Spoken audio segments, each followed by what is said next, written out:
ನಾನು ನಿನ್ನೆ ಒಂದು ಪಬ್ಲಿಕ್ ಮೀಟಿಂಗ್ ಅನ್ನ ಗುಜರಾತ್ನಲ್ಲಿ ಅಹಮದಾಬಾದ್ನಲ್ಲಿ ನೆರವೇರಿಸಿದೆ. ಅದು ಇಷ್ಟೊತ್ತಿಗೆ ನಡೀತು. ಯಾಕಂದ್ರೆ 10 ಒಳಗಾಗಿ ಮುಗಿಸ್ಬೇಕು ಅಂದ್ರೆ ಅದು ಗುಜರಾತ್ನಲ್ಲಿ ಬಹಳ ಸ್ವಲ್ಪ ಪೊಲೀಸರ ಕಾಟನೂ ಜಾಸ್ತಿ ಇರ್ತದೆ. ಆದರೂ ನಾವು ನಿಯಮನ ಪಾಲಿಸಲೇಬೇಕು. ನಿನ್ನೆ ಅಲ್ಲಿ ಪಬ್ಲಿಕ್ ಮೀಟಿಂಗ್ ಮಾಡಿಕೊಂಡು ಅದಕ್ಕಿಂತ ಮುಂಚೆ ನಾನು ರಾಯ್ಬರೇಲಿಗೆ ಹೋಗಿದ್ದೆ. ನನಗೆ ರಾಹುಲ್ ಗಾಂಧಿಯವರು ಫೋನ್ ಮಾಡಿ ನೀವು ಅಲ್ಲಿ ಬರಬೇಕು, ನಾಮಿನೇಷನ್ ನಾನು, ನಮ್ಮ ತಾಯಿ ಮತ್ತು ಪ್ರಿಯಾಂಕಾ ಅವರು, ನೀವು 4 ಜನನೂ ಕೂಡ ನಾವು ಹಾಜರಿರಬೇಕು. ಅದಕ್ಕಾಗಿ ನೀವು ದಯವಿಟ್ಟು ಬರಬೇಕು ಅಂದರೆ ನಾನು ಇಲ್ಲಿಂದ ಸೀದಾ ರಾಯ್ಬರೇಲಿಗೆ ಹೋದೆ ನಿನ್ನೆ. ಆಮೇಲೆ ಅಲ್ಲಿಂದ ಸೂರತ್ ಮತ್ತು ಅಹಮದಾಬಾದ್ನಲ್ಲಿ ಮೀಟಿಂಗ್ಗಳಿದ್ದು. ಒಂದು ಮೀಟಿಂಗನ್ನ ನಾವು ಕ್ಯಾನ್ಸಲ್ ಮಾಡಬೇಕಾಯ್ತು. ಆದರೆ ಅಹಮದಾಬಾದ್ ಮೀಟಿಂಗ್ ಮಾಡಿ ಅಲ್ಲಿ ಸಾಕಷ್ಟು ಜನ ಸೇರಿದ್ರು. ನಾವು ಏನು ನಮ್ಮ ಪಕ್ಷದ ವತಿಯಿಂದ ನ್ಯಾಯ ಯೋಜನೆಗಳು ಕೊಡ್ತಾ ಇದ್ದೇವೆ ಅಂತ ಹೇಳಿದ್ದೇವೆ. ಮತ್ತು ಆ ಗ್ಯಾರಂಟಿಗಳನ್ನ ಅಲ್ಲಿಯೂ ಕೂಡ ನಾನು ಬಹಳ ದೀರ್ಘವಾಗಿ ಮಾತನಾಡಿದೆ. ಈಗ ನಾಳೆ 8 ಗಂಟೆಗೆ ಇಲ್ಲಿಂದ ನಾನು ವೆಸ್ಟ್ ಬೆಂಗಾಲ್ಗೆ ಹೋಗಬೇಕಾಗಿದೆ. ಮಾಲ್ಡಾನಲ್ಲಿ ನಮ್ಮ ಗನಿ ಖಾನ್ ಚೌಧರಿ ಅವರ ತಮ್ಮಂದಿರು ಚುನಾವಣೆಗೆ ನಿಂತಿದ್ದಾರೆ. ಅದಕ್ಕೆ ಅಲ್ಲಿ ಹೋಗಬೇಕು. ಹೀಗೆ ನಾನು ಸುತ್ತುತ್ತಾ ಇದ್ದೇನೆ. ನಮ್ಮ ಲಿಮಿಟೆಡ್ ರಿಸೋರ್ಸಸ್ನಲ್ಲಿ ಮತ್ತು ನಮಗೆ ಸಾಧ್ಯ ಆದಷ್ಟು ಮಟ್ಟಿಗೆ ಜನಸಹಾಯ ಏನು ಮಾಡ್ತಾ ಇದ್ದಾರೆ ಅದರ ಮೇಲೆ ನಾವು ಈ ಎಲ್ಲ ಒಂದು ಪ್ರಚಾರವನ್ನ ಮಾಡ್ತಾ ಇದ್ದೇವೆ. ಈ ಚುನಾವಣೆ ಬಹಳ ಮಹತ್ವದ ಚುನಾವಣೆ ಇದೆ. ಇದು ಬೇರೆ ಚುನಾವಣೆ ಹೆಂಗಲ್ಲ. ಅನೇಕ ಚುನಾವಣೆಗಳು ಬರ್ತವೆ ಹೋಗ್ತವೆ. ಆದರೆ ಈ ಚುನಾವಣೆ ವಿಶೇಷವಾದಂತ ಮಹತ್ವವನ್ನು ಪಡೆದಿದೆ. ಅದು ಯಾವುದು ಅಂದರೆ ಮೋದಿಜಿಯವರು ಅವರ ಪಕ್ಷದವರನ್ನಕ್ಕಿಂತಲೂ ಮೋದಿಜಿಯವರು ಅನೇಕ ಸಾರಿ ಹೇಳಿದ್ದಾರೆ, ನಾವು 400 ಸೀಟ್ ತಗೊಂಡು ಬರ್ತೇವೆ ಅಂತ. ಅದನ್ನ ತೆಗೆದುಕೊಂಡು ಅವರ ಪಕ್ಷದ ಎಂಪಿಗಳು MLAಗಳು ಅವರು ಓಪನ್ ಆಗಿ ಹೇಳ್ತಾ ಇದ್ದಾರೆ, ನಮಗೆ ನೀವು 2/3 ಭಾಗ 2/3 ಮೆಜಾರಿಟಿ ನಮಗೆ ಕೊಟ್ರೆ ಈ ದೇಶದ ಸಂವಿಧಾನವನ್ನ ಬದಲಾವಣೆ ಮಾಡಿ ತೋರಿಸ್ತೇವೆ ಅಂತಕ್ಕಂಥ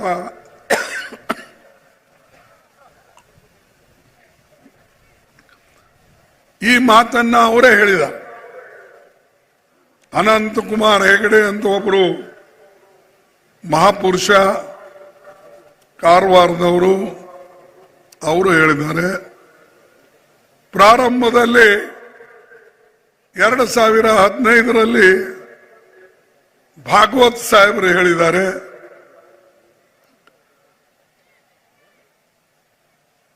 ಯುಪಿದಲ್ಲಿ ಸಾಕಷ್ಟು ಎಂಪಿಗಳು MLAಗಳು ಅವರು ಕೂಡ ಸಂವಿಧಾನ ಬದಲಾವಣೆ ಮಾಡಬೇಕು ಅಂತ ಹೇಳಿ ಮಾತನಾಡ್ತಾ ಇದ್ದಾರೆ.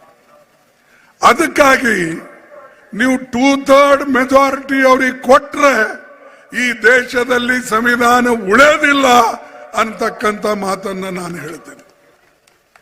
ಸಂವಿಧಾನ ಇದ್ದರೆ ತಾನೆ ನೀವೆಲ್ಲ ರಿಸರ್ವೇಶನ್ ಕೇಳೋದು. ಸಂವಿಧಾನ ಇದ್ದರೆ ಮಾತ್ರ ಕೋಟಾ ಸಿಸ್ಟಮ್ ನೀವು ಕೇಳೋದು. ಸಂವಿಧಾನ ಇಲ್ಲಂದ್ರೆ ಯಾರು ಕೂಡ ಶೆಡ್ಯೂಲ್ ಕಾಸ್ಟ್ ಆಗ್ಲಿ, ಶೆಡ್ಯೂಲ್ ಟ್ರೈಬ್ಸ್ ಆಗ್ಲಿ, ಬ್ಯಾಕ್ವರ್ಡ್ ಕ್ಲಾಸ್ ಆಗ್ಲಿ ಇದು ಸೇರಿಸ್ತಕ್ಕಂಥದ್ದು ಸಾಧ್ಯ ಇಲ್ಲ. ನಾನೇ ಒಂದು ಹೋರಾಟ ಮಾಡಬೇಕಾಯ್ತು. ನನ್ನ ಒಂದು ಆರ್ಟಿಕಲ್ 371J ನಾವು ಮಾಡಬೇಕಾದ್ರೆ ನಮ್ಮಲ್ಲಿ 2/3 ಮೆಜಾರಿಟಿ ಇರಲಿಲ್ಲ, ಸಿಂಗಲ್ ಮೆಜಾರಿಟಿನೂ ಇರಲಿಲ್ಲ, ಅರ್ಧದಷ್ಟು ನಾವು ಇರಲಿಲ್ಲ. ಆದರೆ ನಾನು ಎಲ್ಲರ ಮನಸ್ಸನ್ನ ಒಲಿಸ್ಕೊಂಡು ನಾ ಅವ್ರಿಗೆ ಕೇಳ್ಕೊಂಡೆ. ನಾ ಹಿಂದೆ ಆಂಧ್ರದಾಗ ಮಾಡಿದ್ದಾರೆ, ಮಹಾರಾಷ್ಟ್ರದಾಗ ಮಾಡಿದ್ದಾರೆ, ವಿದರ್ಭದಾಗ ಮಾಡಿದ್ದಾರೆ, ನಾರ್ತ್ ಈಸ್ಟ್ನಾಗ ಮಾಡಿದ್ದಾರೆ.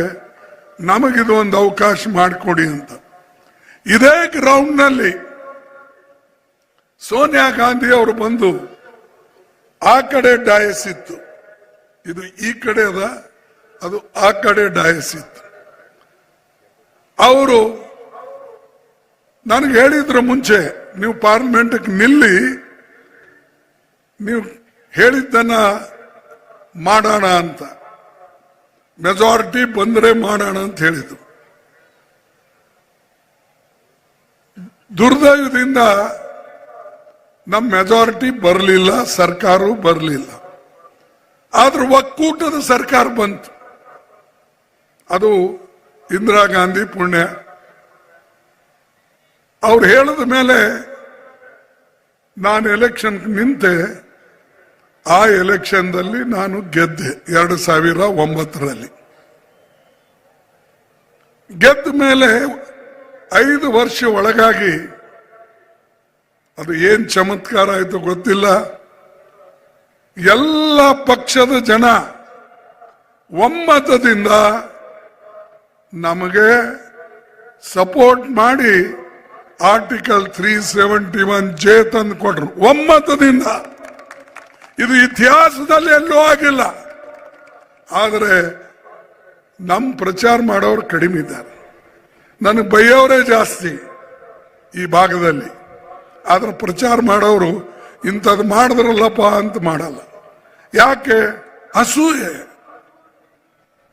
ಅಸೂಯೆ ಇದ್ರೆ ಯಾವುದೇ ಭಾಗ ಅಭಿವೃದ್ಧಿ ಆಗಲ್ಲ. ಈಗ ನಾವು ಆರ್ಟಿಕಲ್ 371J ಮಾಡಿದ್ದೇವೆ. ಅದ್ರಾಗೇನು ಯಾವುದಾದ್ರೂ ಒಂದು ಜಾತಿ ಇದೆನಾ, ಒಂದು ಕುಲಕ್ಕಿದೆನಾ, ಒಂದು ಧರ್ಮಕ್ಕಿದೆನಾ? ಎಲ್ಲರಿಗಿದೆ. ಈ ಭಾಗದಲ್ಲಿ ಹುಟ್ಟಿದಂತ ಪ್ರತಿಯೊಂದು ವ್ಯಕ್ತಿಗೆ, ಹೆಣ್ಣು ಮಗಳಾಗ್ಲಿ, ಗಂಡು ಮಗು ಆಗ್ಲಿ, ಅಥವಾ ದೊಡ್ಡವರಾಗ್ಲಿ, ಅವರೆಲ್ಲರಿಗೂ ಕೂಡ ಈ ಭಾಗದಲ್ಲಿ ಮೆರಿಟ್ ಮೇಲೆ ನಿಮಗೆಲ್ಲರಿಗೂ ಸೀಟ್ ಸಿಗ್ತವೆ. ಅದೇ ಬೇರೆ ಭಾಗದವ್ರಿಗೆ ಸಿಗೋದಿಲ್ಲ. ಬೇರೆ ಭಾಗದಲ್ಲೂ ನಮಗೆ 8% ರಿಸರ್ವೇಶನ್ ಸಿಗ್ತದೆ. ಇಲ್ಲಿ ನಮಗೆ 75% ರಿಸರ್ವೇಶನ್ ಎಲ್ಲಾ ಇಲಾಖೆಯಲ್ಲಿ ಸಿಗ್ತದೆ. ಇಷ್ಟೊಂದು ಸವಲತ್ತ ಯಾರಾದರೂ ಕೊಡಿಸಿದ್ರೆ ಅಲ್ಲಿ ಆ ಸ್ಟೇಟ್ದ ಹೇಳಿ ಹೆಸರು ನಾನು ನಿಮಗೆ ಧನ್ಯವಾದಗಳು ಹೇಳ್ತೀನಿ. ಇಲ್ಲ ಇದು ನಾವು ಮಾಡಿದ್ದೇವೆ ಅಂತ ಹೇಳಿದ್ರೆ ಕ್ಷಮೆ ಕೇಳ್ತೀನಿ. ಇಷ್ಟೊಂದು ಮಾಡಿದ ಮೇಲೆ ನಮ್ಮ ಜನ ಅದನ್ನ ಇಟ್ಕೊಂಡು ಮುಂದಿಟ್ಕೊಂಡು ಹೆಚ್ಚಿನ ಬೆಳೆಸಬೇಕು, ಹೆಚ್ಚ ಜನರಿಗೆ ಇಲ್ಲಿಂದ ಉದ್ಧಾರ ಮಾಡಬೇಕು ಅಂತ ಯಾರ್ದಿಲ್ಲ. ಮತ್ತ ಜಗಳ ಆಡೋದೆ. ಮತ್ತ ಒಬ್ಬರ ಮೇಲೆ ಒಬ್ಬರು ಕಾರದೆ. ಇದಕ್ಕೆ ಎಷ್ಟು ದಿವಸ ಹಿಂಗೆ? ಮಂಗಳೂರದವ್ರು ಮುಂದೆ ಬರ್ತಾರೆ, ದಕ್ಷಿಣ ಕರ್ನಾಟಕದವ್ರು ಮುಂದೆ ಬರ್ತಾರೆ. ನಾವು ಮಾತ್ರ ಇಷ್ಟು ಸವಲತ್ತಿದ್ರೂ ಕೂಡ ಇನ್ನೂ ಹಿಂದೆ ಬಿದ್ದಿದ್ದೇವೆ ಅಂದ್ರೆ ನೀವೇ ಲೆಕ್ಕ. ಅದರಲ್ಲಿ ಬರ್ದಿದೆ ಸ್ಪಷ್ಟವಾಗಿ, ನಿಮಗೆ ಶಿಕ್ಷಣಕ್ಕಾಗಿ ಸವಲತ್ತು, ಅಭಿವೃದ್ಧಿಗಾಗಿ ಸವಲತ್ತು, ಡೆವಲಪ್ಮೆಂಟ್ಗಾಗಿ ನಿಮಗೆ ಸೆಪರೇಟ್ ದುಡ್ಡು 5,000 ಕೋಟಿ ರೂಪಾಯಿ ಈ ಭಾಗಕ್ಕಾಗಿ ಕೊಟ್ಟಿದ್ದಾರೆ. ಮೊನ್ನೆ ನಮ್ಮ ಬಜೆಟ್ ನಲ್ಲಿ ಸಿದ್ದರಾಮಯ್ಯನವರು, ನಮ್ಮ ಶರಣ್ ಪಾಟೀಲ್ರು, ಇಲ್ಲೆಲ್ಲ ಮಂತ್ರಿಗಳು, ನಮ್ಮ ಎಲ್ಲ MLAs ಸೇರಿಸಿ ಒಕ್ಕಟ್ಟಾಗಿ ಕೊಡಿಸಿದ್ದಾರೆ. ಇದು ಅಲ್ಲಿ ಇದೆ. ಒಂದು ಅದರಲ್ಲಿ ಒಂದು ಪ್ರಸ್ತಾಪ ಇದೆ.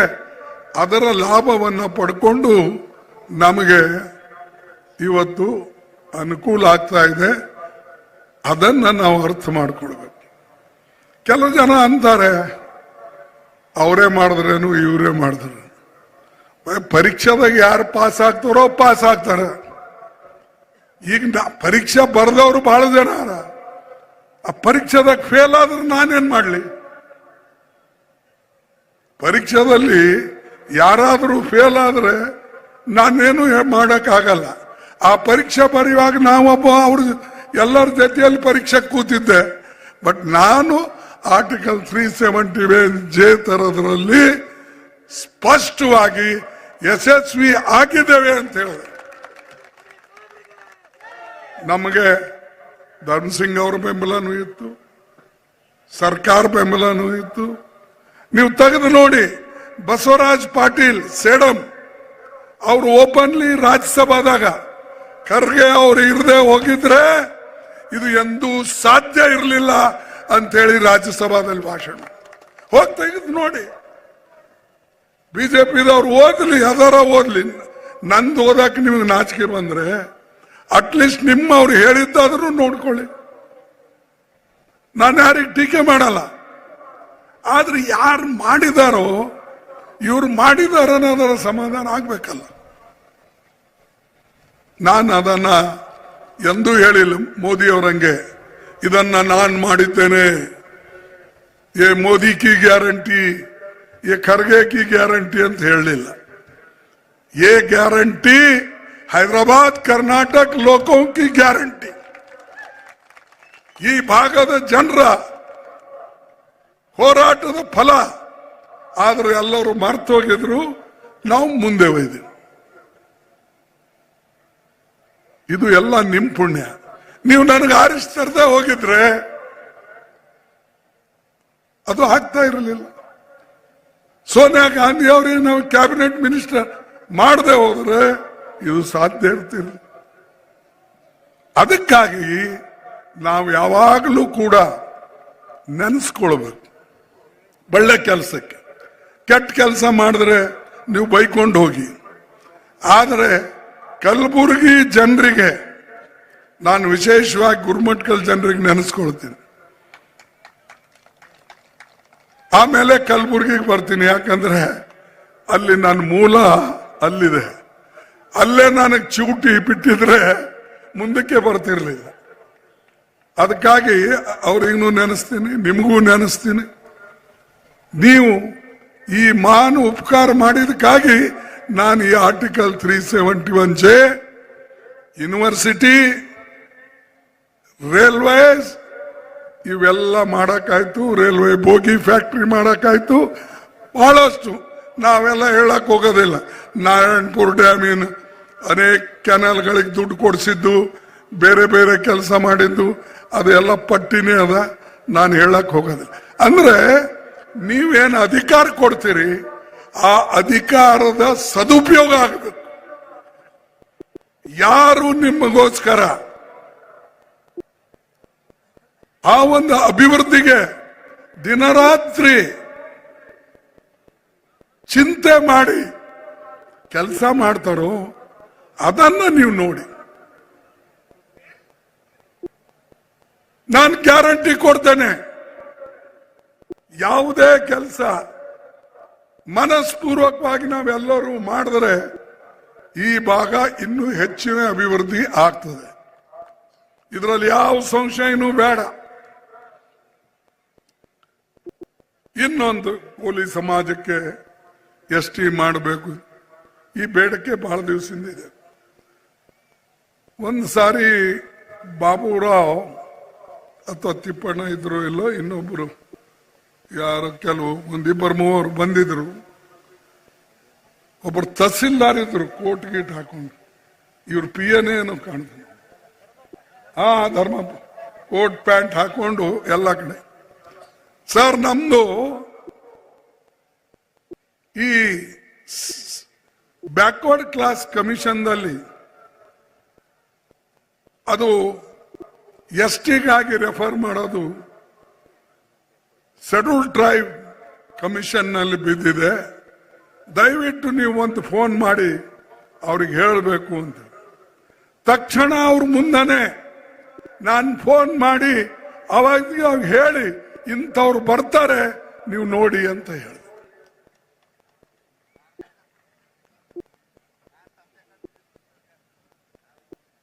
ನೀವು ಇದು ಇರ್ಲಿ, ಯಾರೇ ಇದ್ದವ್ರು ಹೇಳೋಲ್ಲ, ಇಲ್ಲದೆ ಇದ್ದವ್ರು ಏನ್ ಮಾಡ್ಯಾರ, ನಾ ಏನ್ ಮಾಡ್ಲಪ್ಪ ಹೇಳಿ.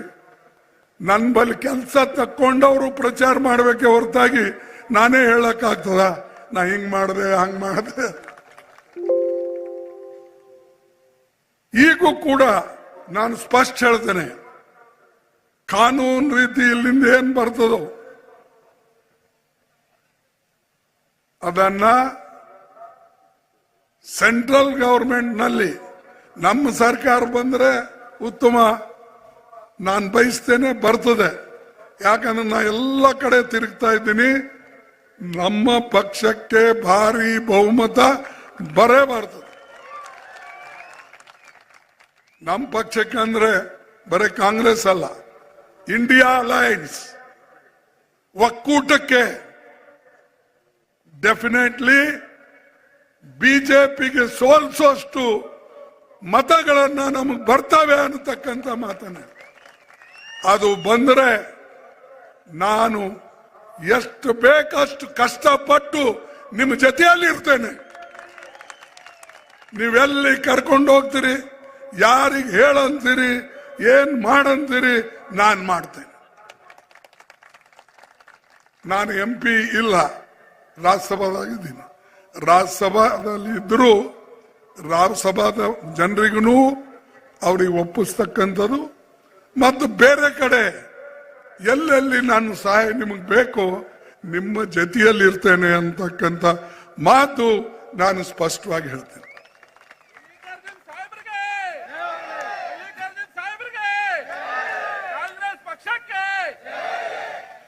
ಅದಕ್ಕೆ ನಾವು ಕೆಲಸ ಮಾಡ್ತೇವೆ, ಆಗತಕ್ಕಂಥದಕ್ಕೆ ನಾವು ಹೇಳ್ತೇವೆ, ಬೇರೆಯವರಂಗೆ ಸುಳ್ಳು ಹೇಳಕ್ಕೆ ಹೋಗೋದಿಲ್ಲ. ಅದಕ್ಕಾಗಿ ನಾ 53 ವರ್ಷ ರಾಜಕೀಯದಲ್ಲಿ ಬದುಕಿದ್ದು. ಇಲ್ಲದ್ರೆ ನಾನು ಬೇರೆಯವರಂಗೆ ಸುಳ್ಳು ಹೇಳೋದು, ದುಡ್ಡು ತಿನ್ನೋದು ಅಥವಾ ಮತ್ತೇನಾದರೂ ಭ್ರಷ್ಟಾಚಾರ ಮಾಡೋದು ಮಾಡಿದ್ರೆ ನನಗೆ 53 ವರ್ಷ ಜನ, ನಾ ಗುರುಮಠಕಲ್ದವ್ರಾಗ್ಲಿ, ಗುಲ್ಬರ್ಗದವ್ರಾಗ್ಲಿ, ಚಿತ್ತಾಪುರದವ್ರಾಗ್ಲಿ ಜೀವಂತ ಇಡ್ತಿರ್ಲಿಲ್ಲ. ಹೇಳ್ತಿದ್ರು, ನೀವು ಕೆಲಸ ಮಾಡಲ್ಲ ಹೋಗಿ ಅಂತ. ಒಂದೊಂದು ಸಾರಿ ಕೆಲಸ ಮಾಡಿ ತೊಂದರೆ ಆಗ್ತದ ಅನ್ನಕ್ಕೆ 2019 ಎಲೆಕ್ಷನ್ ಮಾತ್ರ, ಅದು ನಾನು ಮರೆಯಲ್ಲ. ಕೆಲಸ ಆದ್ರೂ ಒಂದೊಂದು ಸಾರಿ ತೊಂದರೆ ಆಗ್ತದೆ. ಆದ್ರೆ ನನಗ್ ತೊಂದರೆ ಆಗದ ಅಂತ ಹೇಳಿ ನಾನ್ ನಿಮ್ಗೆ ಯಾರಿಗೂ ತೊಂದರೆ ಮಾಡಿಕೊಡೋದಿಲ್ಲ. ನಿಮ್ಮ ಜೊತೆಗೆ ಇರ್ತೀನಿ ಮತ್ತು ಎಲ್ಲೆಲ್ಲಿ ಏನೇನು ಮಾಡಬೇಕು ಕಾನೂನು ಪ್ರಕಾರ ಎಲ್ಲರೂ ಕೂಡಿ ಮಾಡೋಣ.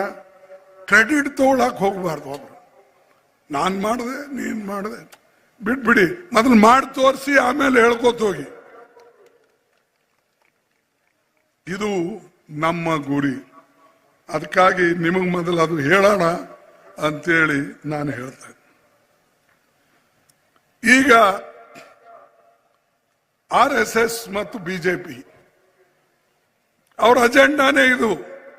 ಈ ದೇಶದಲ್ಲಿ ಪ್ರಜಾಪ್ರಭುತ್ವವನ್ನ ಹಾಳು ಮಾಡಬೇಕು, ಸಂವಿಧಾನವನ್ನ ತಿರುಚಬೇಕು. ಇದು ಅವರ ಒಂದು ಷರತ್, ಇದು ಒಂದು ಅವರ ಟಾರ್ಗೆಟ್. ಅದಕ್ಕಾಗಿ ಎಲ್ಲರೂ ಓಡಾಡ್ತಾರೆ.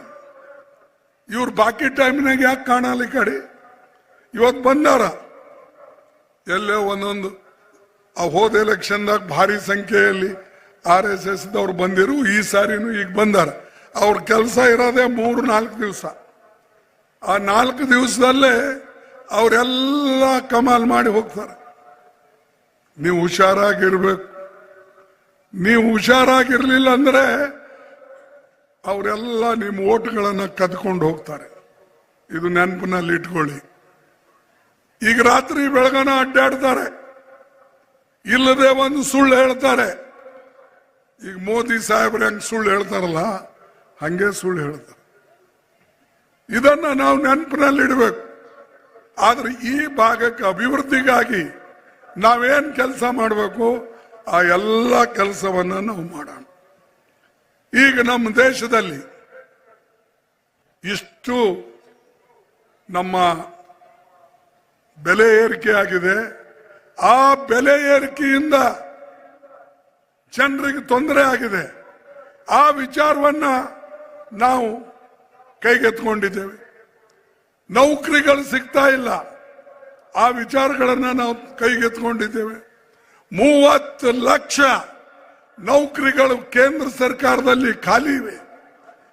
ಅದು ಎಲ್ಲ ಬ್ಯಾಕ್ವರ್ಡ್ ಕ್ಲಾಸ್, SC ST ಅವರಿಗೆ ಸಿಗ್ತಕ್ಕಂಥದ್ದು. 15 ಲಕ್ಷ SC STಗೆ, 50 ಉಳಿದ 50% ಬ್ಯಾಕ್ವರ್ಡ್ ಕ್ಲಾಸ್ ಮತ್ತು ಬೇರೆ ಸಮಾಜದವರಿಗೆ. ಇದು ಯಾಕೆ ಭರ್ತಿ ಮಾಡ್ತಾ ಇಲ್ಲ? ಯಾಕಂದ್ರೆ ಇವೆಲ್ಲ ನೇರವಾಗಿ ಆ ಬಡವರಿಗೆ ಹೋಗಿ ತಲುಪ್ತದೆ. ಬಡವರಿಗೆ ನೌಕರಿಗಳು ಸಿಕ್ಕರೆ ಅವರು ಮಜಬೂತ್ ಆಗ್ತಾರೆ. ಅದಕ್ಕಾಗಿ ಮೋದಿ ಸರ್ಕಾರ ಇವತ್ತಿನ ದಿವಸ ಅದಕ್ಕೆ ಕೈಗೆ ಎತ್ಕೊಳ್ತಾ ಇಲ್ಲ. ಅದೇ ರೀತಿಯಾಗಿ ನಾನು ಕೆಲವು ವಿಚಾರಗಳನ್ನು ನಿಮ್ಮ ಮುಂದೆ ಹೇಳ್ತೀನಿ. ಯಾಕಂದ್ರೆ ಸಾಕಷ್ಟು ಎಲ್ಲಿ ಹೋದಲ್ಲಿ ಕಾಂಗ್ರೆಸ್ ಪಾರ್ಟಿಗೆ ಬೈಯೋದು, ಅದರಲ್ಲಿ ಹೆಚ್ಚಾಗಿ ಸೋನಿಯಾ ಗಾಂಧಿಗೆ, ರಾಹುಲ್ ಗಾಂಧಿಗೆ, ಪ್ರಿಯಾಂಕಾ ಗಾಂಧಿಗೆ ಮತ್ತು ಕಡಿಮೆ ಬಿದ್ದೋಪ ಇನ್ನೂ ಅವ್ರ ಬಳಿ ಹೆಚ್ಚಿನ ಶಬ್ದಗಳಿದ್ರೆ ಬೈಯಕ್ಕೆ ನನಗೊಂದು ಸಲ ಅಂತಾರೆ. ಯಾವುದಾದ್ರೂ ನಾವು ಮಾತಾಡಿದ್ರೆ ಖರ್ಗೆಜಿ ಸಮಾಜ್ ಕೋ ಡಿವೈಡ್ ಕರ್ರಿ ಅಂತ ಮೊನ್ನೆ ಹೇಳಿದ್ದಾರೆ. ಶಿವ ಮತ್ತು ರಾಮನಲ್ಲಿ ವ್ಯತ್ಯಾಸ ಮಾಡ್ತಾ ಇದ್ದಾರೆ.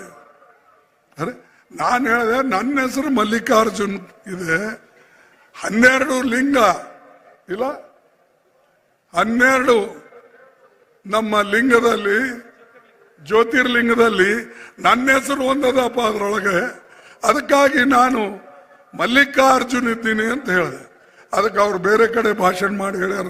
ನೀವು ಮಣ್ಣಿನ ಪೇಪರ್ ತೆಗೆದು ನೋಡಿ, ಅಥವಾ ನಿನ್ನಿನ ಪೇಪರ್, ಖರ್ಗೆ ಜಿ ये राम और शिवा में लोगों को बांट रहे ಅಂತ ಹೇಳ್ಬಿಟ್ಟು.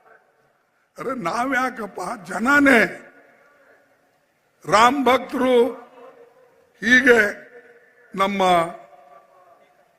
ಇದು ಹಚ್ತಾರೆ, ಕಡಿ ಕುಂಕುಮ ಮತ್ತು ಇದು, ಮತ್ತು ಶಿವಭಕ್ತರು ಹಿಂಗೆ ಈ ಬತ್ತಿ ಹಚ್ತಾರೆ, ಪಟ್ಟಿ ಹಚ್ತಾರೆ. ಇದು ವ್ಯತ್ಯಾಸ ಅಲ್ಲ. ಹೀಗಂದ್ರೂ ಸಿಟ್ಟು. ಆದರೆ ಈ ಜಾತಿ ಆಧಾರದ ಮೇಲೆ, ಧರ್ಮದ ಆಧಾರದ ಮೇಲೆ ದಯವಿಟ್ಟು ಈ ದೇಶ ಒಡಿಬೇಡಿ ಅಂತ ಹೇಳಿ ನಾನು ಪ್ರಧಾನಮಂತ್ರಿಗೆ ಮತ್ತು RSS ದವರಿಗೆ ಕೇಳ್ಕೋತೀನಿ, ನೀವು ಪದೇ ಪದೇ ಈ ಮಾತುಗಳನ್ನ ಹೇಳಿ ಜನರಿಗೆ ನೀವು ತೊಂದರೆ ಕೊಡಕ್ ಹೋಗ್ಬೇಡಿ. ಈಗ ಅದು ಬಿಟ್ಟಿದ್ದಾರೆ. ಮೊದಲು ಹೇಳ್ತಿದ್ರು ಕಾಂಗ್ರೆಸ್ ಪಾರ್ಟಿ 70 ಸಾಲ್ ಮೇ ಕ್ಯಾ ಕಿ ಅಂತಿದ್ರು, ಅದು ಈಗ ಬಿಟ್ಟಾರೆ. ಈಗ 55 ಸಾಲ್ ಮೇ ಕ್ಯಾ ಕಿ ಅಂತ ಹೊಂಟಾರೆ. ಈಗ 55 ಸಾಲ್ ಮೇ ಕ್ಯಾ ಕಿ ನಾ ಲೆಕ್ಕ ಕೊಡ್ತೀನಿ. ನೀವೇನ್ 10 ವರ್ಷನಾಗ ಏನ್ ಮಾಡಿರಿ ಅದು ಲೆಕ್ಕ ನನಗೆ ಕೊಡಿ. ನಾನು ಹೇಳಿದ್ದೇನೆ, ನಮ್ಮ ಎಲೆಕ್ಷನ್ ಮ್ಯಾನಿಫೆಸ್ಟೋ ಏನಿದೆ, ನಮ್ಮ ಎಲೆಕ್ಷನ್ ಮ್ಯಾನಿಫೆಸ್ಟೋ ನಿಮಗೆ ತಿಳಿಸಾಗೋಸ್ಕರ ನಾನು ಅದು ಬರ್ತೇನೆ, ದಯವಿಟ್ಟು ನನಗೆ ಟೈಮ್ ಕೊಡಿ ಅಂತ ಹೇಳಿ ನಾನು ಪತ್ರ ಬರೆದಿದ್ದೇನೆ. ಪಾರ್ಲಿಮೆಂಟ್ ನಲ್ಲಂತೂ ಹೇಳ್ತೀನಿ ನಾನು, ಒಂದೊಂದು ಗಂಟೆ ಮಾತಾಡ್ತೇವೆ. ಅಲ್ಲೆಲ್ಲ ಹೇಳ್ತೇವೆ, ನೋಡಿ ಇಂಥದ್ದು ನೀವು ಮಾಡಿಲ್ಲ, ಇಂಥದ್ದು ನೀವು ಮಾಡಿಲ್ಲ, ಮನೆ ಕಟ್ಟಲಿಲ್ಲ, LPG, ಡೀಸೆಲ್ಲು, ಪೆಟ್ರೋಲು, ಗ್ಯಾಸು ಇದ್ರ ಪ್ರೈಸ್ ಎಲ್ಲ ಹೆಚ್ಚಿಗಾದು, ಮತ್ತು ಫರ್ಟಿಲೈಸರ್ ಕಿಮ್ಮತ್ ಹೆಚ್ಚಿಗಾಯ್ತು, ಔಷಧ ಹೆಚ್ಚಿಗಾಯ್ತು ಹೊಡಿತಕ್ಕಂಥದ್ದು, ಟ್ರ್ಯಾಕ್ಟರ್ ಟೈರ್ GST ಆಯ್ತು ಅದಕ್ಕೆ. ಇವೆಲ್ಲ ಅಲ್ಲಿ ಹೇಳ್ತೇವೆ, ಅಲ್ಲಿ ಉತ್ತರ ಕೊಡಲ್ಲ. ಅಲ್ಲಿ ಏನಾರ ಮಾಡಿ ನಮ್ಗೆ ಹೊರಗೆ ಹಂಗೆ ಹಾಕ್ಬೇಕು ಇದೇ ನೋಡ್ತಾರ ಬಿಜೆಪಿ ಸರ್ಕಾರದ. ನಮಗೆ ಹೊರಗೆ ಹಾಕಿ ಕಾನೂನುಗಳು ಪಾಸ್ ಮಾಡ್ತಾರೆ ಒಂದು ಒಂದು ಒಂದು. ಹೀಗೆ ಇಂಥ ಜನ ಇವತ್ತು ರಾಜಕೀಯದಲ್ಲಿದ್ರೆ ನಾನು ಹೇಳ್ತೇನೆ, ದೇಶದ ಉದ್ಧಾರ ಆಗೋದಿಲ್ಲ. ದೇಶದ ಉದ್ಧಾರ ಆಗೋದು ಒಂದೇ ಒಂದು ನಾವು ಸ್ವತಂತ್ರವಾಗಿ ಬಾಳಿ ಬದುಕಿ ಈ ಸಂವಿಧಾನವನ್ನು ಉಳಿಸ್ತಕ್ಕಂಥದ್ದು ಮತ್ತು ಪ್ರಜಾಪ್ರಭುತ್ವ ಉಳಿಸ್ತಕ್ಕಂಥದ್ದು. ಇವು ಎರಡೇ ಬಹಳ ಮುಖ್ಯ. ಇವೆರಡು ಉಳಿದ್ರೆ ನಾವೆಲ್ಲರೂ ಕೂಡ ನಮಗೆ ಮಾತಾಡಕ್ಕೆ ಅಧಿಕಾರ ಇರ್ತದೆ. ಇದನ್ನ ದಯವಿಟ್ಟು ನೀವೆಲ್ಲರೂ ಈ ಕಡೆ ಗಮನ ಕೊಡ್ತೀರಿ ಅಂತಕ್ಕಂಥ ಮಾತನ್ನ ನಾನು ಹೇಳಿ, ಈಗ ನಾವು ಕೆಲವು ಗ್ಯಾರಂಟಿಗಳು ನಮ್ಮ ರಾಜ್ಯದ ಕೊಟ್ಟಿದ್ದಾರೆ. ಅವು ಹೆಚ್ಚಾಗಿ ನಮ್ಮ ರಾಜ್ಯದ ಗ್ಯಾರಂಟಿ ನಮ್ಮ ರಾಮಲಿಂಗ ರೆಡ್ಡಿ ಇಲ್ಲೇರ ಅವರು ಎಲ್ಲ ಹೆಣ್ಮಕ್ಳಿಗೆ ಬಸ್ನಲ್ಲಿ ಫ್ರೀ ಅಡ್ಡಾಡಕ್ಕೆ ಅವಕಾಶ ಮಾಡಿಕೊಟ್ರು ನಮ್ಮ ಗೌರ್ಮೆಂಟ್, ಕಾಂಗ್ರೆಸ್ ಗೌರ್ಮೆಂಟ್. ಈಗ ಹೇಳ್ತಾ ಇದ್ರು ನಮ್ಮ ರಾಮಲಿಂಗ ರೆಡ್ಡಿ 200 ಕೋಟಿ ಜನ ಟ್ರಾವೆಲ್ ಮಾಡಿದ್ದಾರೆ. ಈ ಕಡೆ ಈ ಊರಿಂದ ಆ ಊರಿಗೆ 200 ಕೋಟಿ. ಈ ಹೆಣ್ಮಕ್ಳು ಯಾವಾಗ ನೋಡ್ತಿದ್ರು ಆ ದೇವಸ್ಥಾನದ ಕೆಲವು ಜನ ಹೇಳ್ತಾ ಇದ್ರು ಆ ಹುಂಡಿಗಳು ತುಂಬಿ ತುಳುಕ್ತಾ ಇದೆ ಅಂತ. ಯಾಕಂದ್ರೆ ಎಲ್ಲರೂ ದೇವಸ್ಥಾನಕ್ಕೆ ಹೋಗೋದು. ಆ ನಮ್ಮ ಇವರು ವೀರೇಂದ್ರ ಹೆಗಡೆ ಅವ್ರು ನಾಮಿನೇಟೆಡ್ ಮೆಂಬರ್, ಅವ್ರು ಹೇಳ್ತಿದ್ರು ಈ ಸರ್ಕಾರದವರು ಬಸ್ ಫ್ರೀ ಮಾಡೋದ್ರಿಂದ ಹೆಣ್ಣು ಮಕ್ಕಳು ಬಂದು ನಮ್ಮ ಹುಂಡಿಯಲ್ಲಿ ದುಡ್ಡು ಹಾಕಿ ನಮ್ಮ ಹುಂಡಿ ತುಂಬಿ ತುಳುಕ್ತಾ ಇದೆ ಅಂತ ಹೇಳಿ. ಇದು ಹೆಣ್ಮಕ್ಳಿಗೆ ಮಾಡಿಕೊಟ್ಟಿದ್ದು ಅವ್ರ ಸ್ಕೂಲು ಕಾಲೇಜ್ಗಳಿಗೆ ಹೋಗಕ್ಕೆ. ಅದೇ ರೀತಿಯಾಗಿ ಒಂದು ಕಡೆ ಹೆಣ್ಮಕ್ಳಿಗೆ 2,000 ರೂಪಾಯಿ ಕೊಡೋದು, ಇನ್ನೊಂದು ಕಡೆ ಸುಮಾರು 10 kg ಅನ್ನಭಾಗ್ಯ, ಆಮೇಲೆ ಸುಮಾರು 35 ಲಕ್ಷ ಮಹಿಳೆಯರಿಗೆ ಪ್ರತಿದಿನ ಉಚಿತ ಪ್ರಯಾಣ, ಜೊತೆಯಲ್ಲೇ ನಿಮ್ಮ ಗೃಹ ಜ್ಯೋತಿ 200 ಯೂನಿಟ್ ಎಲೆಕ್ಟ್ರಿಸಿಟಿ. ಈಗ ಯಾರು ಬಿಲ್ ಕೊಡಂಗಿಲ್ಲ. ಆಮೇಲೆ ಯುವ ನಿಧಿ ಅಂತ ಹೇಳಿ ಸ್ಕಿಲ್ ಡೆವಲಪ್ಮೆಂಟ್ ಅವ್ರು ಮಾಡಿದ್ರು ಈ ಸರ್ಕಾರ. ಇದಕ್ಕೆ ಬಿಟ್ಟು ನಾವು ರಾಹುಲ್ ಗಾಂಧಿ ಅವರು ಇದು ಸೈನ್ ಮಾಡಿ ನಿಮಗೆ ಕೊಟ್ಟಿದ್ದೇವೆ, ಮನೆ ಮನೆಗೆ ಹಂಚಿದಾರ ನಮ್ಮವರು. ಇದರಲ್ಲಿ ನಾವೇನ್ ಹೇಳಿದ್ದೇವೆ, ಮಹಿಳಾ ನ್ಯಾಯ. ಮಹಿಳಾ ನ್ಯಾಯ ಅಂದ್ರೆ ಮಹಾಲಕ್ಷ್ಮಿ ಯೋಜನೆ. ಪ್ರತಿ ವರ್ಷ ನಮ್ಮ ಮಹಿಳೆಯರಿಗೆ ನಾವು 1,00,000 ರೂಪಾಯಿ ಕೊಡ್ತೇವೆ, ಅವ್ರ ಅಕೌಂಟ್ನಾಗ ಹಾಕ್ತೇವೆ. ಮೋದಿ ಅವರ ಅಕೌಂಟ್ ತೆಗೆದ್ರು, ದುಡ್ಡಿಲ್ಲ ಅದರೊಳಗೆ. ಆದರೆ ನಾವು ನೇರವಾಗಿ ನಿಮ್ಮ ಅಕೌಂಟ್ಗೆ 1,00,000 ರೂಪಾಯಿ ಹಾಕ್ತೇವೆ. ರೈತ ನ್ಯಾಯ, ಸಾಲ ಮನ್ನಾ. ಮೋದಿಜಿ ಅವರಂತೂ ರೈತರಿಗೇನು ಮಾಡಲಿಲ್ಲ. ನಾವು ಸಾಲ ಮನ್ನಾ ಅಧಿಕಾರಕ್ಕೆ ಬಂದ್ರೆ ಸಾಲ ಮನ್ನಾ ಖಂಡಿತವಾಗಿ ಮಾಡ್ತೇವೆ. ಇದರ ಹಿಂದಿದ್ದಾಗ ಮನಮೋಹನ್ ಸಿಂಗ್ ಅವರು, ಸೋನಿಯಾ ಗಾಂಧೀಜಿ ಅವರು 72,000 ಕೋಟಿ ರೂಪಾಯಿ ರೈತರ ಸಾಲ ಮನ್ನಾ ಮಾಡಿದರು. ಈಗ ನಾವು ಕೂಡ ರೈತ ನ್ಯಾಯ ಯೋಜನೆಯಲ್ಲಿ ಸುಮಾರು ಸಾಲ ಮನ್ನಾ ಎಲ್ಲ ರೈತರದ್ದು ಮಾಡ್ತೇವೆ. ಯಾಕಂದ್ರೆ ಮೋದಿಜಿ ಅವರು ಶ್ರೀಮಂತರ ಸಾಲ ಮನ್ನಾ ಮಾಡಿದ್ರು. 16 ಲಕ್ಷ ಕೋಟಿ ಸಾಲ ಬ್ಯಾಂಕ್ಲಿಂದ ಪಡೆದಂತ ಶ್ರೀಮಂತರು ದುಡ್ಡು ತಗೊಂಡು ಓಡಿ ಹೋದರು. ಆ 16 ಲಕ್ಷದಲ್ಲಿ ಒಂದು 4 ಲಕ್ಷ 5 ಲಕ್ಷ ರೈತರ ಸಾಲ ಮನ್ನಾ ಮಾಡಕ್ ಕೊಟ್ಟಿದ್ರೆ ನಿಮಗೆ ಜನ ಹೊಗಳ್ತಿದ್ರು. ಆದರೆ ನೀವು ಬಡವರ ಪರ ಇಲ್ಲ, ಶ್ರೀಮಂತರ ಪರ ಇದ್ದೀರಿ ಅನ್ನಕ್ಕೆ ಇದು ತೋರಿಸ್ತದೆ. ಆದರೆ ಮಾತಾಡೋದು ನಾನು ಬಡವರ ಪರ ಇದ್ದೇನೆ, ನಮ್ಮ ಸರ್ಕಾರ ಬಡವರ ಪರ ಇದೆ, ನಾಳೆ ನಮ್ಮ ಎಲೆಕ್ಷನ್ ಮ್ಯಾನಿಫೆಸ್ಟೋಕ್ಕೂ ಹಂಗೆ ಹೇಳಿದ್ರು. ಆಮೇಲೆ ನರೇಗಾದಲ್ಲಿ 400 ರೂಪಾಯಿ ನಾವು ಹೆಚ್ಚಿಗೆ ಕೊಡ್ತೇವೆ. ಯುವ ಬೆಳಕು ಇದಕ್ಕೆ ಸುಮಾರು 1,00,000 ರೂಪಾಯಿ ವರ್ಷಕ್ಕೆ ಅವ್ರಿಗೆ ಕೊಟ್ಟು ಟ್ರೈನಿಂಗ್ ಕೊಡ್ತೇವೆ.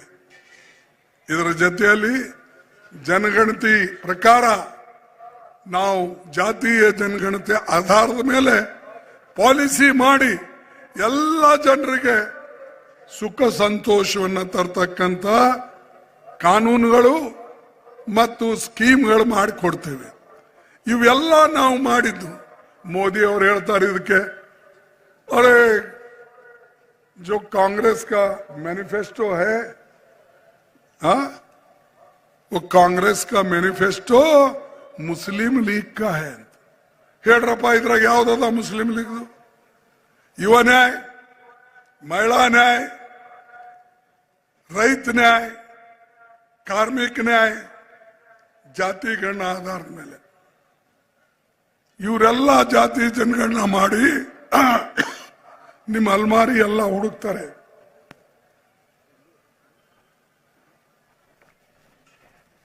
ನಿಮ್ಮೆಲ್ಲ ಅಲ್ಮಾರಿಗಳು ಹುಡುಕ್ತಾರೆ.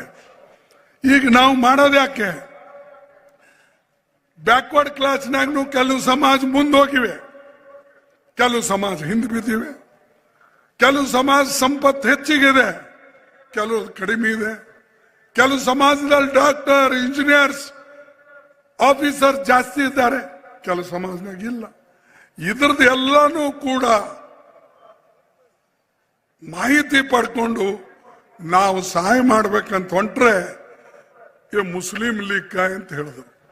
ಇದ್ರಾಗ ತೋರಿಸಿ ಯಾವ್ದಾದ್ರೂ ಒಂದು ಮುಸ್ಲಿಂ ಲೀಗ್ ಬಗ್ಗೆ ನಾವು ಬರೆದಿದ್ದೀವ?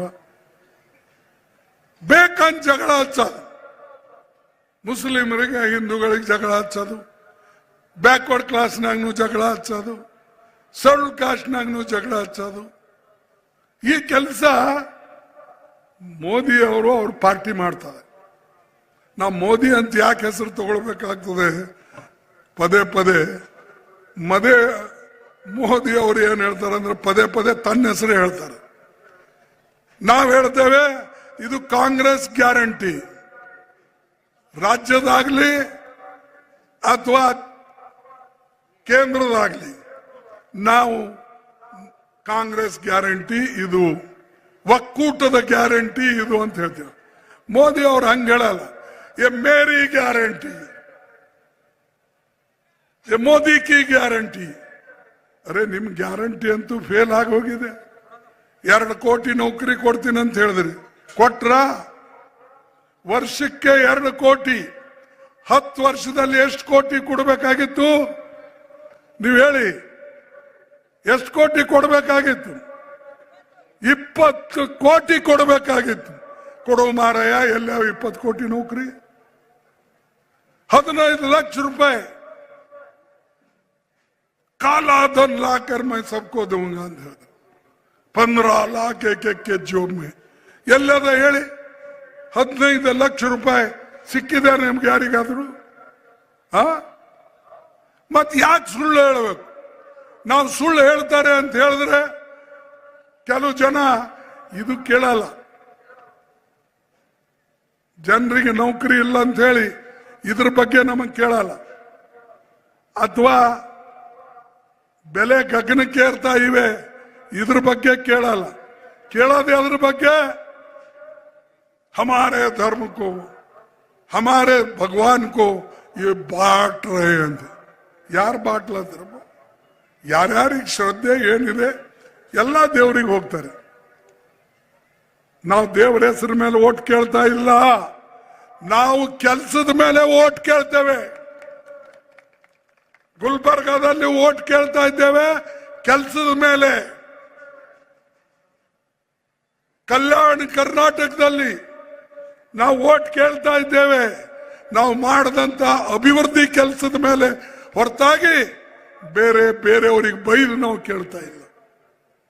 ಅದು ನೀವು ನಿಮ್ಮ ಪಟ್ಟಿ ಕೊಟ್ರೆ ನಾವು ಹೇಳ್ತೇವೆ. ಯಾಕಂದ್ರೆ ನನ್ನ ಪಟ್ಟಿ ಪ್ರತಿ ವರ್ಷ ನಾನು ಮೋದಿ ಸರ್ಕಾರಕ್ಕೆ ತಲುಪಿಸ್ತೇನೆ. ಗಂಟ್ಲೆ ಮಾತಾಡ್ತೇವೆ. ಅಲ್ಲೇ ಉತ್ತರ ಕೊಡ್ಬೇಕು, ಅಲ್ಲಿ ಕೊಡೋದಿಲ್ಲ. ಇಲ್ಲೆಲ್ಲಿ ಉತ್ತರ ಕೊಡ್ತಾರೆ ಅವರು. ಅವ್ರ ಶಿಷ್ಯರು ಅಲ್ಲಿ ಇಲ್ಲಿ ಬರೆದು ಕೆಲವು ಪಾಂಪ್ಲೆಟ್ ಹಂಚ್ತಾರೆ.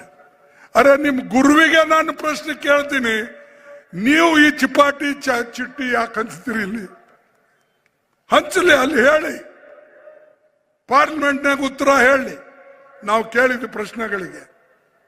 ಅವ್ರಿಗೆ ಅವಕಾಶ ಇದೆ. ಅದನ್ನ ಬಿಟ್ಟು ಇವರೇನ್ ಮಾಡಿದ್ರು, ಅವ್ರೇನ್ ಇಂಥವೆಲ್ಲ ಮಾತು ಹೇಳ್ತಾರೆ. ಹೇಳಿ, ಅದರಲ್ಲಿಂದ ಉಪಯೋಗ ಆಗೋದಿಲ್ಲ. ದಯವಿಟ್ಟು ನಾನು ನಿಮ್ಮೆಲ್ಲರಿಗೆ ಕೈ ಜೋಡಿಸಿ ಕೇಳ್ಕೊಳ್ತಕ್ಕಂಥದ್ದಿಷ್ಟೇ. ಈ ಭಾಗದ ಜನರ ಅಭಿವೃದ್ಧಿ ಆಗಬೇಕು, ರಾಜ್ಯದ ಅಭಿವೃದ್ಧಿ ಆಗಬೇಕು, ದೇಶದಲ್ಲಿ ಒಕ್ಕಟ್ಟಿರಬೇಕು, ದೇಶದಲ್ಲಿ ಒಂದು ಸಂವಿಧಾನಬದ್ಧವಾದಂಥ ಸರ್ಕಾರ ಇರಬೇಕು ಮತ್ತು ಪ್ರಜಾಪ್ರಭುತ್ವ ಅಡಿಯಲ್ಲಿ ನಡಿಬೇಕು. ಅಂಥದ್ದು ಮಾತ್ರ ಅಂಥ ಪಾರ್ಟಿಗೆ ನೀವು ಓಟ್ ಕೊಟ್ಟು ಗೆಲ್ಲಿಸಿ. ಭ್ರಷ್ಟ ಜನ ಅಂತೂ ಅಲ್ಲೇ ಇದ್ದಾರೆ ಬಿಜೆಪಿಯಲ್ಲಿ. ಇಲ್ಲಿನವರಿಗೆಲ್ಲ ತಗೊಂಡು ಅವರಿಗೆಲ್ಲ ಮೊನ್ನೆ ನಾ ಇಂಟರ್ವ್ಯೂ ನೋಡಿದೆ ಶಾ ಅವ್ರದ್ದು टाइम्स नावದಲ್ಲಿ. ಅವನು ಹೇಳ್ತಾನೆ, हम भी लिए भ्रष्ट लोगों को, लेकिन जब तक उसको शिक्षा नहीं होती तब तक वो रहेगा. ಅಂದ್ರೆ ಏನರ್ಥ? ನಿಂಬಲ್ಲಿದ್ರೆ ಒಳ್ಳೆಯವನು, ನಂಬಲ್ಲಿದ್ದಾಗ ಅವ ಭ್ರಷ್ಟ. ನಾನು ಅದಕ್ಕೆ ಮೊದಲೇ 1-2 ಸಾರಿ ನಿಮ್ಗೆ ಹೇಳಿನಿ, ಶಾ ಅವ್ರ ಹತ್ರ ಒಂದು ದೊಡ್ಡ ವಾಷಿಂಗ್ ಮಷಿನ್ ಇದೆ, ಲಾಂಡ್ರಿ ಇದೆ. ಆ ಲಾಂಡ್ರಿ ಎಂತದಪ್ಪ ಅಂದ್ರೆ ಮನುಷ್ಯ ಒಳಗೆ ಹಾಕಿ ಕ್ಲೀನ್ ಆಗಿ ಬರ್ತಾನೆ. ಬಾಕಿ ಅವ್ರು ಬಟ್ಟಿ ಗಿಟ್ಟಿ ಒಗ್ಯಾಕೆ ಉಪಯೋಗ ಮಾಡ್ತಾರೆ. ಆದ್ರೆ ಶಾನ್ ಮಷಿನರಿ ಏನಿದೆ, ಶಾನ್ ಮಿಷಿನ್, ಅವರು ವಾಷಿಂಗ್ ಮಷಿನ್, ಒಂದು ಭ್ರಷ್ಟ ಮನುಷ್ಯರಿಗೆ ನೀವು ವಾಷಿಂಗ್ ಮಷಿನ್ನಾಗ ಹಾಕಿದ್ರೆ ಅವ ಬಹಳ ಕ್ಲೀನ್ ಆಗಿ ಹೊರಗೆ ಬರ್ತಾನೆ. ಅದಕ್ಕೆ ಅವ್ರು ತಗೋತಾರೆ. ಇಂಥ ಮಾತುಗಳು ಹೇಳಿ ಜನರಿಗೆ ಎಷ್ಟು ದಿವಸ ಸುಳ್ಳು ಹೇಳ್ತೀರಿ? 1 ದಿವಸ ಸುಳ್ಳು ಹೇಳ್ಬಹುದು, ಅಥವಾ 1 ಸಾರಿ ಹೇಳ್ಬಹುದು. ಪದೇ ಪದೇ ಸುಳ್ಳು ಹೇಳಿದ್ರೆ ಜನ ಕೇಳೋದಿಲ್ಲ. ಕೆಲವು ಜನರಿಗೆ 1 ಸಾರಿ ನೀವು ಅವ್ರಿಗೆ ಮೂರ್ಖರಾಗಿ ಮಾಡ್ಬೋದು, ಆದ್ರೆ ಪದೇ ಪದೇ ಎಲ್ಲರಿಗೆ ಸದಾಕಾಲ ಮೂರ್ಖರು ಮಾಡಿ ಇಡಕ್ಕಾಗೋದಿಲ್ಲ. ಅದಕ್ಕೆ ಬಂಧುಗಳೇ, ನಿಮಗೆ ಹೆಚ್ಚಿನ ಸಮಯ ತೆಗೆದುಕೊಳ್ಳದೆ ನಾವು ಎಲ್ಲರ ಬಗ್ಗೆ ಕಾಳಜಿ ಇಟ್ಟುಕೊಂಡಿದ್ದೇವೆ. ಅದು ಆಶಾ ವರ್ಕರ್ಸ್ ಇರ್ಬೋದು, ಮಿಡ್ ಡೇ ಮೀಲ್ ವರ್ಕರ್ಸ್ ಇರ್ಬೋದು, ಅಂಗನವಾಡಿ ವರ್ಕರ್ಸ್ ಇರ್ಬೋದು, ಮತ್ತು ಇವರೆಲ್ಲರ ಪಗಾರ ಸ್ಯಾಲ್ರಿ ನಾವು ಡಬಲ್ ಮಾಡ್ತೇವೆ. ಅಧಿಕಾರಕ್ಕೆ ಬಂದ್ರೆ ಡಬಲ್. ಈ ಮಾತನ್ನ ನಾವು ಸುಮ್ಮನೆ ಬೂಟಾಟಿಗೆ ಹೇಳಲ್ಲ. ನಾವು ಇದು ತಯಾರು ಮಾಡಿ ಸುಮಾರು 8 ಗಂಟೆ 68 ಜನ ಕುಂತು ಅಕ್ಷರ ಒಬ್ಬೊಬ್ಬರು ಓದಿ ತಯಾರು ಮಾಡಿದಂತ ನಮ್ಮ ಎಲೆಕ್ಷನ್ ಮ್ಯಾನಿಫೆಸ್ಟೋ, ನಮ್ಮ ಚುನಾವಣೆ ಪ್ರಣಾಳಿಕೆ. ಅದಕ್ಕಾಗಿ ನಾವು ಸುಮ್ಮನೆ ಹಿಂಗ ಗಾಳಿಯಲ್ಲಿ ಮಾತಾಡೋರಲ್ಲ, ಇದೆಲ್ಲ ನೋಡಿಕೊಂಡು ಮಾಡಿದ್ದೇವೆ. ದಯವಿಟ್ಟು ನಿಮ್ಮ ಬೆಂಬಲ ನಮಗೆ ಕೊಡಬೇಕು, ಕಾಂಗ್ರೆಸ್ ಪಕ್ಷಕ್ಕೆ ಹಸ್ತಕ್ಕೆ ಅಂಥೇಳಿ ನೀವು ಕೇಳಿಕೊಂಡು ನಾನು 4 ಮಾತು ಮುಗಿಸ್ತೇನೆ. ದಯವಿಟ್ಟು ಈ ಹಸ್ತಕ್ಕೆ ಮತ ಕೊಡ್ತಕ್ಕಂಥವ್ರ ಕೈ ಎತ್ತಬೇಕು. ನೋಡಿ, ಇದರಿಂದನೇ ನಿಮ್ಮ ಉದ್ಧಾರ, ನಮ್ಮ ಉದ್ಧಾರ. ಅದಕ್ಕೆ ಇದರಲ್ಲೇ ನೀವು ಒಕ್ಕಟ್ಟಾಗಿ 7ನೇ ತಾರೀಕು ಎಲ್ಲರೂ ಹೋಗಿ ಹಸ್ತಕ್ಕೆ ಮತ ಕೊಟ್ಟು ಭಾರಿ ಬಹುಮತದಿಂದ ಕಾಂಗ್ರೆಸ್ ಗೆಲ್ಲಿಸಬೇಕು. ಧನ್ಯವಾದ, ನಮಸ್ಕಾರ. ನ್ಯೂಸ್ ಫಸ್ಟ್ ನಿರ್ಭೀತಿಯಿಂದ ನಿಮ್ಮ ಪರವಾಗಿ.